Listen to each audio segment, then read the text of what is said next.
Magnifique, parfait ma chérie. Romain, tu nous fais quoi là? Rien, j'admire mon nouveau look, il est top. Je t'arrête, déjà ton look il est horrible et que tu te rends compte que tu te moques d'une légende de la mode? Bon attends, si on peut même plus s'amuser quand on prépare une émission, franchement... Te prends pas la tête, mets ton col de chemise correctement parce que la semaine dernière c'était une catastrophe. Ne t'essaie pas aux imitations et reste simplement un présentateur et je pense que ça ira. Oui bon allez, si tu le prends comme ça, on lance le générique.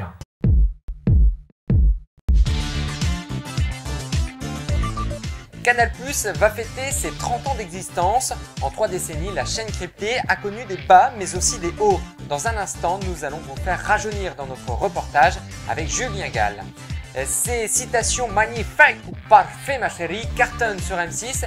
Mais qui est Christina Cordula, cette jeune femme encore inconnue il y a quelques années sur la scène médiatique? Antoine Fleurus nous le dira dans son portrait. Salut à tous, moi c'est Romain et je vous présente le Mediamix numéro 283.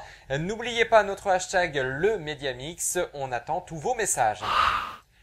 Happy Birthday Canal+.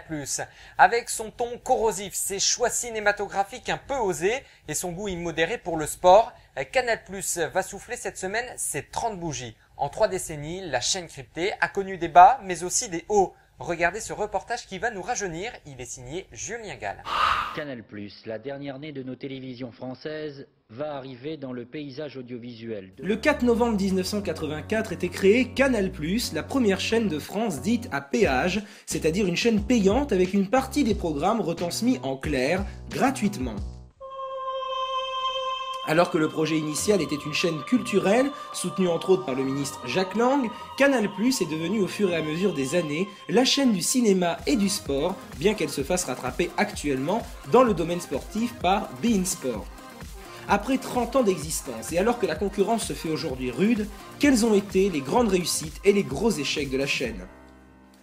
Citons tout d'abord les réussites. Les émissions cultes, telles que Nulle part ailleurs, qui de 1987 aux années 2000 a fait les beaux jours de la chaîne en clair, enregistrant des records d'audience et devenant un véritable laboratoire de talent.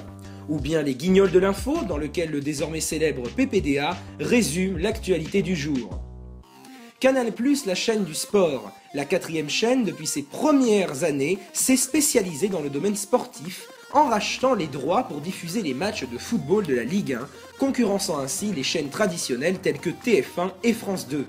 La chaîne diffuse également de la boxe, la Formule 1, le catch, le golf, le handball, la Ligue des champions, etc. Canal+, la chaîne des séries françaises telles que Pigalle la nuit, Platane ou Maison close, et des créations originales telles que Braco, Engrenage ou Mafiosa.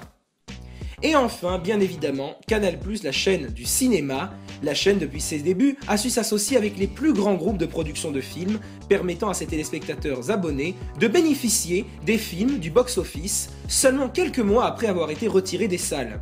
Des accords avec Universal, la Warner, Walt Disney Studios, Columbia, etc. Mais la chaîne a également connu des défaites au niveau programmation. Merci pour l'info, présenté par Emmanuel Chin, qui avait repris la case de Nulle part ailleurs de 2003 à 2004, sans succès. La concurrence de beIN Sport, avec le rachat d'une partie des matchs que détenait Canal+, a été un coup dur pour la chaîne au niveau des audiences. Nous ne sommes pas des anges, présenté par Maïtena Biraben entre 2004 et 2006, magazine féminin diffusé en mi-journée, mais qui n'a jamais su s'imposer sur la case. Quant aux émissions plus récentes, nous pouvons citer Popcom, le magazine média de Victor Robert qui avait succédé à Plus Clair, qui n'avait pas été apprécié par les téléspectateurs, le Before de Canal+, présenté par Thomas Touroud l'an dernier, qui n'a tiré que 20 à 30 000 téléspectateurs, soit 0,1 à 0,2% du public. Et enfin, dernier exemple en date, la Miss Météo éphémère Raphaël Dupire, qui n'a jamais brillé au grand journal et a été retirée de l'antenne au bout de quelques émissions. Tiens, ça doit être mes voisins, ils me livrent le breaking news, j'arrive.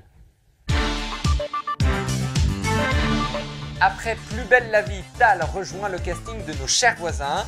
Nous la retrouverons à la fin de l'année dans un prime time exceptionnel. France 2 préparait un second numéro des Copains d'abord. Parmi les invités attendus, M. Pokora ou Laurent Voulzy. Le programme sera tourné début décembre pour une diffusion fin décembre. TF1 célébrera pendant les fêtes de Noël avec Lynn Renaud et Pierre Berger les 20 ans du SIDAction dans un prime time spécial.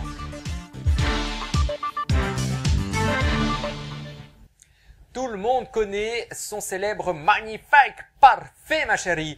Et oui, j'ai bien imité Christina Cordula, la nouvelle figure phare de M6. Tous les programmes qu'elle présente sur la chaîne cartonnent.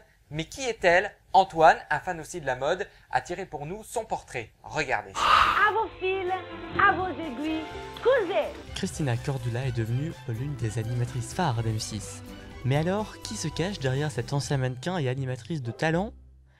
Christina Cordula est née à Rio de Janeiro, au Brésil, en 1964. Étudiante en communication et en journalisme, elle n'hésite pas à tout lâcher pour entamer une carrière de mannequin. Elle défilera notamment pour de grands couturiers tels que Yves Saint Laurent, Chanel et Dior. En 2002, la jeune femme ouvre son agence de conseil en images et devient une des premières relookeuses en France.